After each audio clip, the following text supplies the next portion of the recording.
Salut à tous les amis, j'espère que vous allez bien, j'espère que vous vous portez bien, j'espère que ça va bien chez vous. Alors, ici, vous êtes sur Warren et Asiana. Ici, on parle de développement personnel, on parle d'entrepreneuriat, on parle d'immigration aux États-Unis. Ce sont des thématiques qui vous parlent. Deux choses à faire. La première, vous vous abonnez à la chaîne et vous partagez la vidéo autour de vous. La deuxième, vous nous suivez à travers nos réseaux sociaux, notamment Facebook et Instagram. Et pour toutes les personnes qui veulent venir étudier aux États-Unis, n'oubliez pas une chose, c'est qu'on a mis en place une entreprise qui s'appelle Nexus Consulting LLC. Voici la vidéo qui explique tout dans le moindre détail.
Alors, comme je vous le disais, aujourd'hui, en fait, il est question pour moi, de vous parler de pourquoi est-ce que les couples mixtes ne sont pas intéressants pour quelqu'un qui veut qui a une vision profonde de rentrer en Afrique.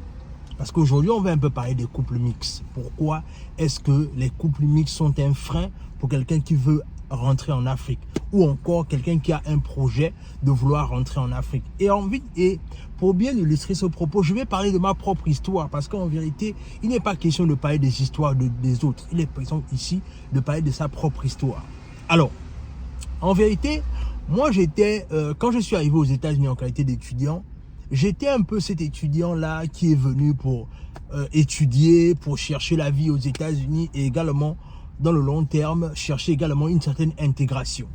Et bien évidemment, quand j'ai fait mon intégration après les études, je me suis dit, bon, il faut être un peu ouvert d'esprit, dans le sens là où il faut commencer à se dire que bon, tu es venu aux États-Unis et tout ce qui va avec, tu es venu pour étudier, mais après, tu veux maintenant commencer à voir comment est-ce que tu vas rencontrer quelqu'un et fonder une famille.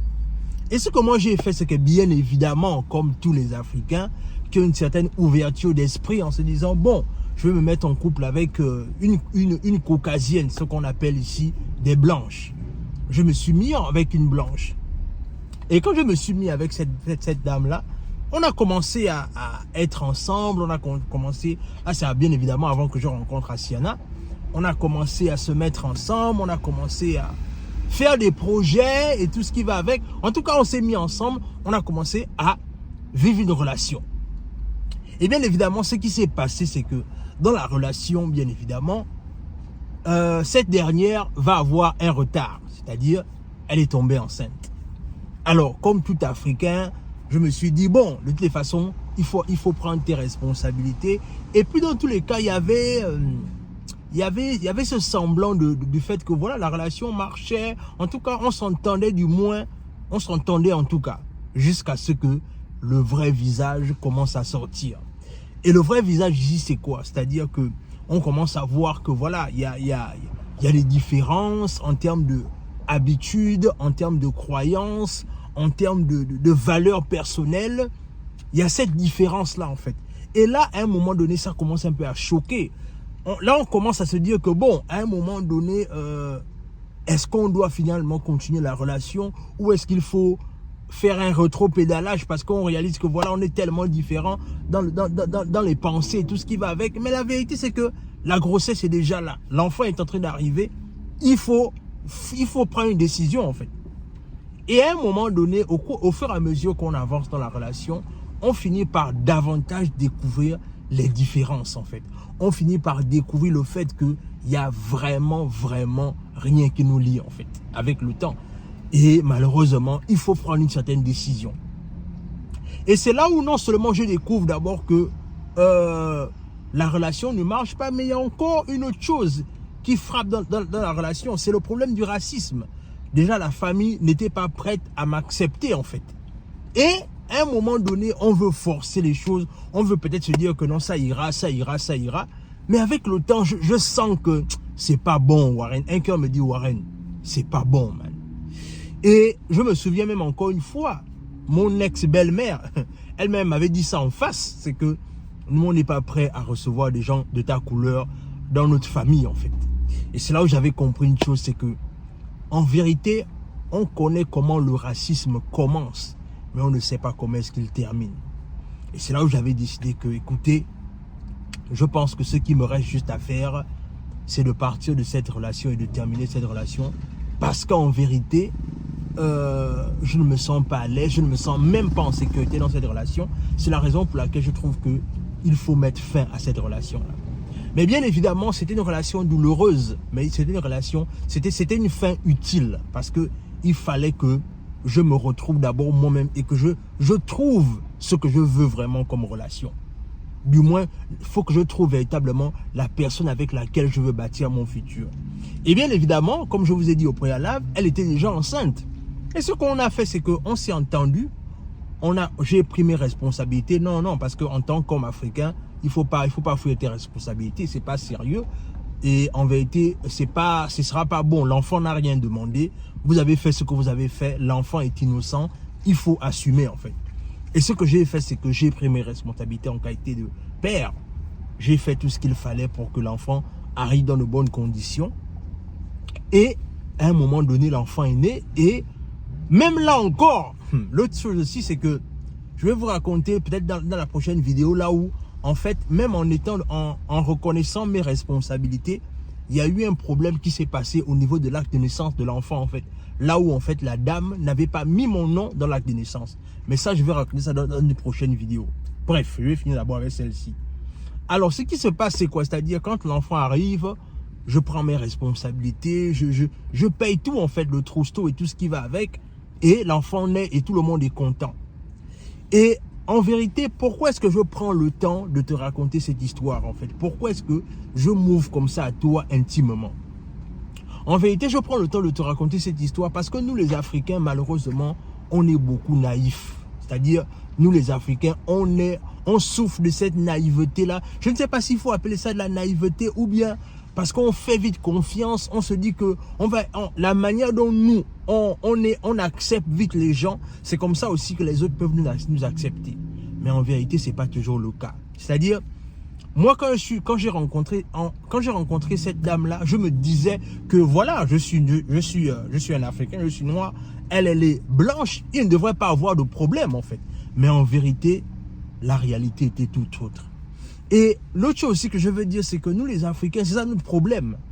Nous, les Africains, on a ce côté naïf là où on pense forcément que on peut se mettre en couple avec tout le monde. Mais en vérité, vous savez, quand vous voulez aller plus loin dans votre croissance, dans ce que vous voulez accomplir dans la vie, il est important de choisir et de regarder la personne qui sera avec vous, en fait. La personne qui va vous aider à pouvoir réaliser votre projet. La personne qui va vous aider à pouvoir réaliser ce que vous voulez accomplir dans la vie, en fait. Et malheureusement, on est toujours heurté à cela, en fait. C'est-à-dire, on se met malheureusement avec des personnes qui ne nous ressemblent pas, qui ne nous correspondent pas, mais on finit par découvrir tout ça très tard. En vérité, ce que je veux dire simplement à travers cette vidéo, c'est que faut que nous les Africains, on commence à arrêter avec cette histoire de amour universel, amour interculturel, amour mix. Non, parce qu'en vérité, tout c'est une question d'intérêt. Même la dame qui se met en couple avec toi là, elle est déjà en train de regarder ses intérêts, ce qu'elle va gagner derrière.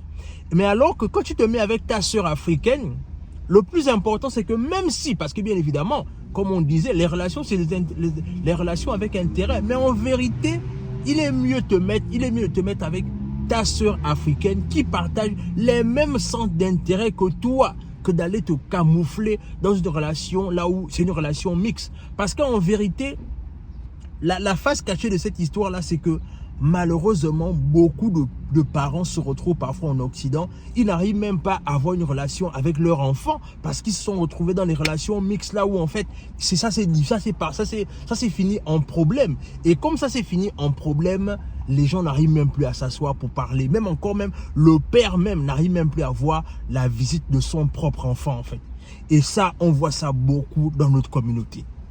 Mais dans tous les cas, je voulais vraiment attirer ton attention sur ça. C'est-à-dire que si toi, tu t'apprêtes peut-être à chercher une épouse et que toi, tu veux peut-être te mettre en couple avec une femme, mais regarde bien le fait que si tu es africain, si tu as un projet de vouloir rentrer en Afrique, tu as plus à gagner en te mettant pas avec une femme, en ne te mettant pas dans les couples mixtes. Parce que tôt ou tard, au bout d'un certain temps, vos réalités vont vous rattraper.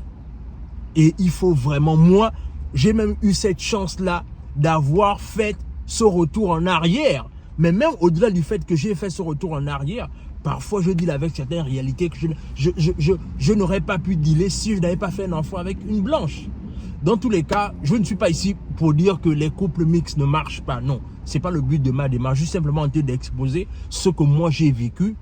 Et toi aussi, si tu as vécu peut-être quelque chose de similaire et que ça a marché pour toi, mets-les en commentaire en fait. Donne-moi ton témoignage en commentaire. Mais pour ceux qui veulent retourner en Afrique, qui sont venus pour étudier, qui sont venus pour travailler, vivre aux États-Unis et qu'après ils veulent retourner en Afrique, considérez le fait que vous mettre avec quelqu'un qui n'est pas de la même origine ou de la même couleur de peau que vous, c'est quelque chose que vous devez vraiment tenir compte.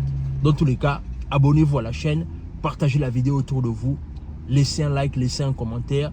Et la prochaine vidéo, on va parler de comment est-ce que ça s'est passé, notamment avec l'acte de naissance de mon fils. Dans tous les cas, on se dit à la prochaine pour une prochaine vidéo. À bientôt.